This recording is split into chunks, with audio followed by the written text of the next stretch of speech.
What's up, everybody? It's your favorite show, Get a Bucket. I'm your host, Trey, and as usual, hope you're all having a wonderful, wonderful day. Today, we're going to talk about my 2025 WNBA expectations, at least for the season awards, right? But before we do that, please make sure to hit that like and subscribe button, comment, tell anyone about the show. Trying to get the ratings up a little bit, just a little bit. But like I said, ladies and gentlemen, today we're going to talk about the 2025 WNBA expectations for the season awards. Now, real quick, I do want to talk about the season awards because we do have as follows: the Sixth Woman of the Year, the Coach of the Year, the Most Improved, the Rookie of the Year, the Defensive Player of the Year, and the MVP. Now, those are a lot of awards to talk about, and I got corresponding names for each award. But let's go ahead and talk about them because I don't want to hem and haw, but we will talk about each individual award and the corresponding players. So with that being said, let's go ahead and talk about the Sixth Woman of the Year, and you know what? Let's go ahead and bring up the screen, shall we? I think we should bring up the listing.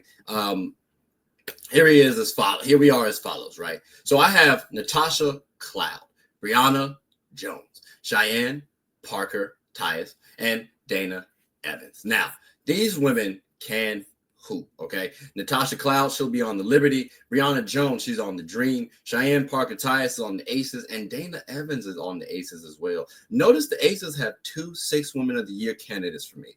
That's pretty noting, right? Like, Aces might be a tough task, and we all knew that too. But the Liberty as well boasts one too. The defending champs, shout out to the Liberty, right? They have Natasha Cloud, who is very slept on to me, very underrated. And I think her skill set will be amplified when she gets to the Liberty. She can play off guard. She can play the point guard. She'll be very key for the Liberty this season. And then we got Brionna Jones as well too. Ladies and gentlemen, the Atlanta Dream, they actually are a pretty scary team. And when I look at this squad, I think they have the potential to go the distance. That's right. This Atlanta Dream team can win a championship this season if they play to their potential. And Brionna Jones is one of those key players because, again, she's been an all-star before. Now coming back off the bench, I think that'll be wondrous. And she can still play with Brittney Griner, Allisha Gray, Ryan Howard. So, again, yes, she could come off the bench. I hope she does because, again, that's when the Sun were very successful. So I hope she does. But, ladies and gentlemen, those are my 6 women of the year candidates right here: Natasha Cloud, Brionna Jones, Cheyenne Parker-Tyus, and Dana Evans. We got to talk about them too real quick because, like I said, the Aces, they boast 2 potential players. Dana Evans could probably come off the bench. Cheyenne Parker could possibly start. But I expect both to come off the bench to give the Aces a fiery punch. And that's why I got them there because they usually have a 6th Woman of the Year candidate. So, again, 6th Woman of the Year, y'all heard my listing. But we'll now move on up to the Coach of the Year. Ladies and gentlemen, my expectation for the Coach of the Year goes as follows: Stephanie White of the Indiana Fever, Carl Smesko of the Atlanta Dream, Sandy Brondello of the New York Liberty, and then Becky Hammon for the Aces. Like, these are quality players. These are quality coaches that we got to talk about. Again, ladies and gentlemen, the Indiana Fever. They did boast a lot of players this free agency. So they have a lot of talent and a lot of expectations. So if they go far, hell, if they become a number 1 seed, which is very possible, they have the talent to do so. The cohesion we got to figure out. But if they do that, I can see her being a Coach of the Year. How about Carl Smesko? Hey, we got to figure you out, champ, because there's a little bit of question marks about you. There's some uncertainty. But again, you have a good team. They are new, but you have a good team. So the ball's in y'all court. But a lot of things can go well for the Dream this year. They just got to play their cards right.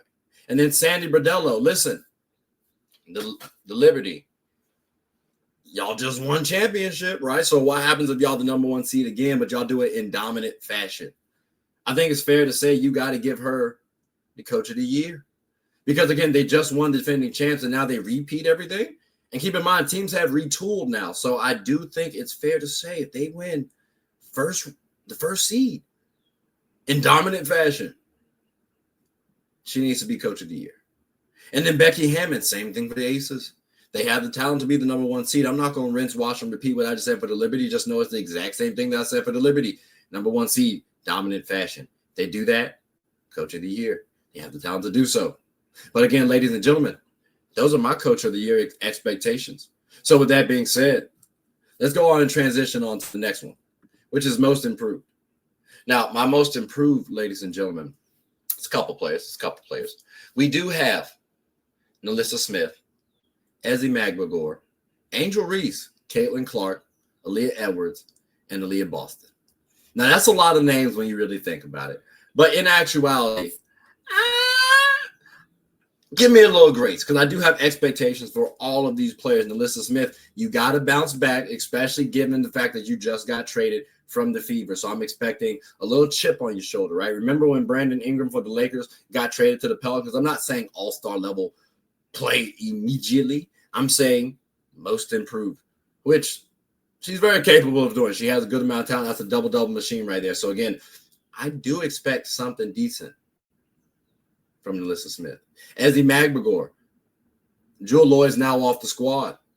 You could become the second option on the team. Yes, y'all have Skylar Diggins-Smith and Nneka Ogwumike. You could be the number two option. And if you showcase to be the number one option, that'll be even really impressive. And I think that will vault you as the most improved player without question. But again, that's just me, though, and that's a tall task, too, because you are playing with Nneka Ogwumike. But it is possible. There's a world. Then we also got to talk about Angel Reese and Caitlin Clark. Let's put them in the same breath because, again, a lot of eyes are on these players, right? So if they both perform well and they both dominate even more so than what they did last year, I think it's fair to say they get most improved considerations.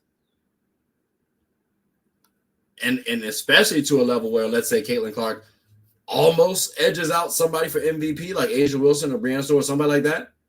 All right, I can see her getting the most improved. Or if Angel Reese is shooting the ball real well and now is a mismatch, a nightmare, got to be considered for most improved. But that would be the reasons why I would consider them. How about Aaliyah Edwards? Because, hey, I don't know if y'all remember the Unrivaled League. She did do her thing. So, again, we got to factor stuff like that because a lot of eyes should be on Aaliyah Edwards. Remember, she got Stewie out of the way. She took Napheesa Collier the distance. So at least I expect something extra out of Aaliyah Edwards. Maybe you do too. And then how about Aaliyah Boston? Because, again, we talked about Angel Reese. We talked about Caitlin Clark. You don't think eyes are on Aaliyah Boston? Aaliyah, this could be your time to be most improved, be dominant for your team. Hell, you could be the best player on your team when we think about it. But, again, she could be most improved if she shows that she's the best player. But, again, ladies and gentlemen, those are my listings for most improved. And it's a little list. I'm not going to lie to you. But that's what we got. So hope y'all liked it. Let me know. But we're going to move on to one of my favorites, the Rookie of the Year. The Rookie of the Year should be a good one. I'm going to keep it simple. I do expect Paige Bueckers to win this one. I'm not going to lie to you all. Paige Bueckers really should win this. However, I got a few names like Haley Van Lith could win it, right? She's in a good situation, learning from a Courtney Vandersloot on the sky, maybe, you know what I'm saying? You say Yosete on the Golden State Valkyries. She will have ample PT in theory. If she does her thing, who knows? Maybe the Valkyries surprise some people. And now she wins Rookie of the Year because they did better than what we expected. That could happen. Who knows? And then Dominique Malonga. Now, here's the thing. History is really working against Dominique. She's the number 2 pick. And no number 2 pick in the history of the WNBA has won the Rookie of the Year. Now, she has the talent to do so. She also has not shown up to practice just yet. So, again, if she is on the team, she has the talent to win Rookie of the Year. Will she get the opportunity? We will find out. But again, this one could be interesting. This number 2 pick could be interesting. I said it kind of before, but again, she gets the reps. Expect her. So again, ladies and gentlemen, those are my Rookie of the Year expectations. But we ain't going to hem and haw too much about those because, like I said, I do expect Paige Bueckers to win that.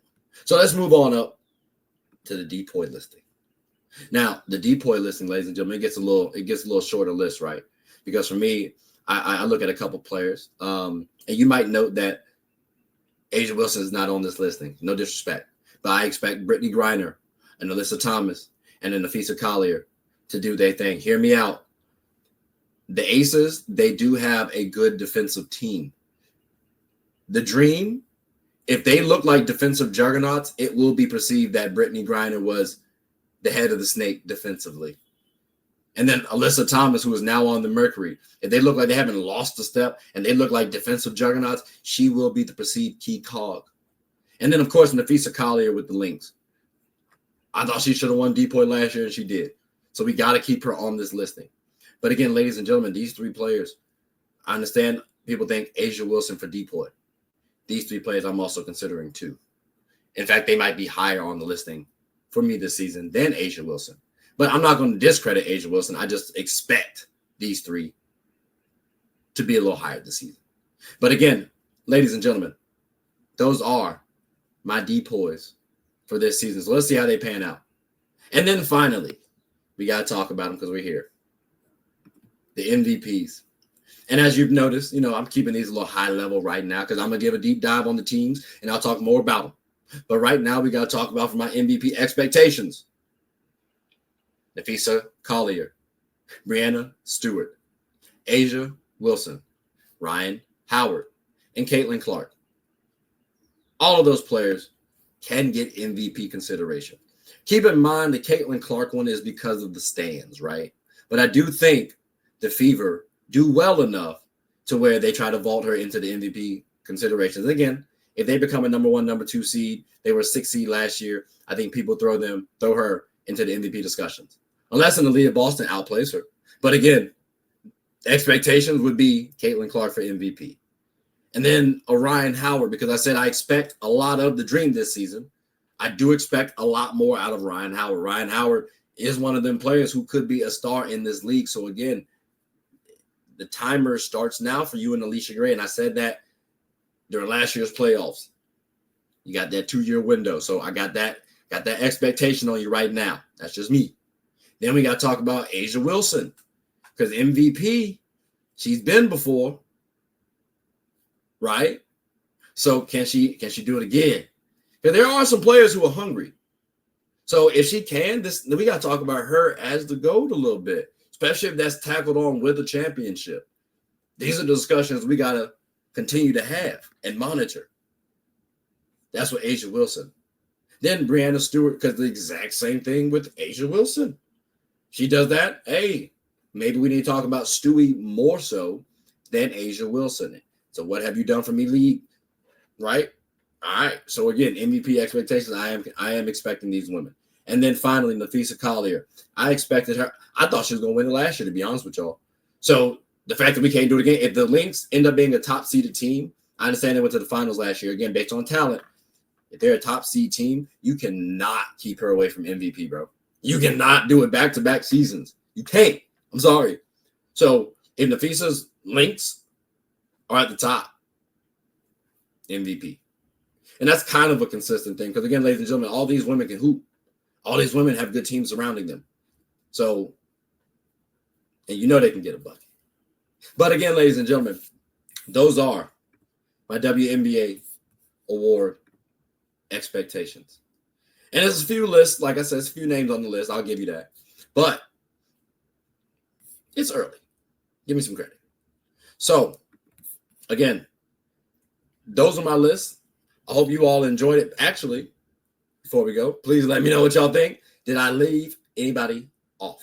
If I did, let me know. Comment. We can talk about it. But, ladies and gentlemen, that does conclude the end of the show. So, I hope you all enjoyed. Please let me know what you all think. Like, subscribe, comment, tell anyone about the show. My name is Trey. I'm the host of Get a Bucket. Hope you all are having a good one. Please make sure to watch the WNBA. Take care.